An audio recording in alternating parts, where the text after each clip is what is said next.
बिस्मिल्लाहिर्रहमानिर्रहीम। अस्सलाम वालेकुम व्यूवर्स। फ़ालसे का शरबत हर घर में बनता है। आज यही रेसिपी आपके साथ शेयर करते हैं कि मैंने इसको कैसे बनाया। मैंने तकरीबन 1 पाव फ़ालसा लिया है और इसको 2-3 पानी से अच्छी तरह वॉश करके धनिया अलग कर ली है। मैं इसमें थोड़ा सा मिंट ऐड करूँगी, पुदीना ऐड करूँगी।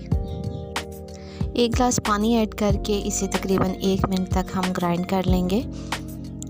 इस टाइम पे हम इसमें चीनी और नमक वगैरह ऐड नहीं करेंगे, क्योंकि जब हम इसे स्ट्रेन करेंगे तो चीनी ज़ाया हो जाएगी, इसलिए हम स्ट्रेन करने के बाद चीनी ऐड करेंगे।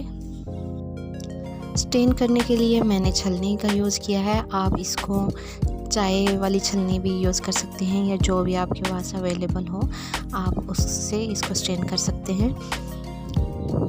स्ट्रेन करते हुए साथ ही हम जितना पानी ऐड करना है, 1 पाव में तकरीबन 3 गिलास आराम से बन जाते हैं। आप साथ साथ पानी ऐड करते जाएं और इसी मिक्सचर पे पानी को डालें ताकि इसके अंदर जितना भी शरबत है और जूस है और जितनी भी विटामिन ग़िज़ाइयत है वो हमें मिल सके।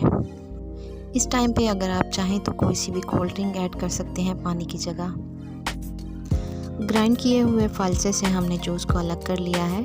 अब हम इसमें हस्ब ज़रूरत चीनी ऐड कर देंगे। ये काफ़ी खट्टा होता है, इसलिए आप अपने टेस्ट के अकॉर्डिंग चीनी ऐड कर दें। हाफ़ टी स्पून मैंने काला नमक यूज़ किया है। काले नमक का जायका बहुत ही डिफरेंट और बहुत ही मज़े का होता है, वो ऐड कर दिया है और बर्फ़ को क्रश करके उसको भी साथ ही ग्राइंड कर लिया है। वीडियो अच्छी लगी हो तो लाइक कर दें, चैनल को सब्सक्राइब कर लें। अपना बहुत सारा ख्याल रखिए। Take care. अल्लाह हाफ़िज़।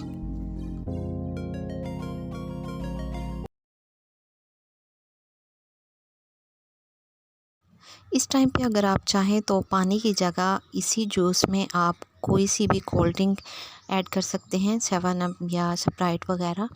मैंने ऐसा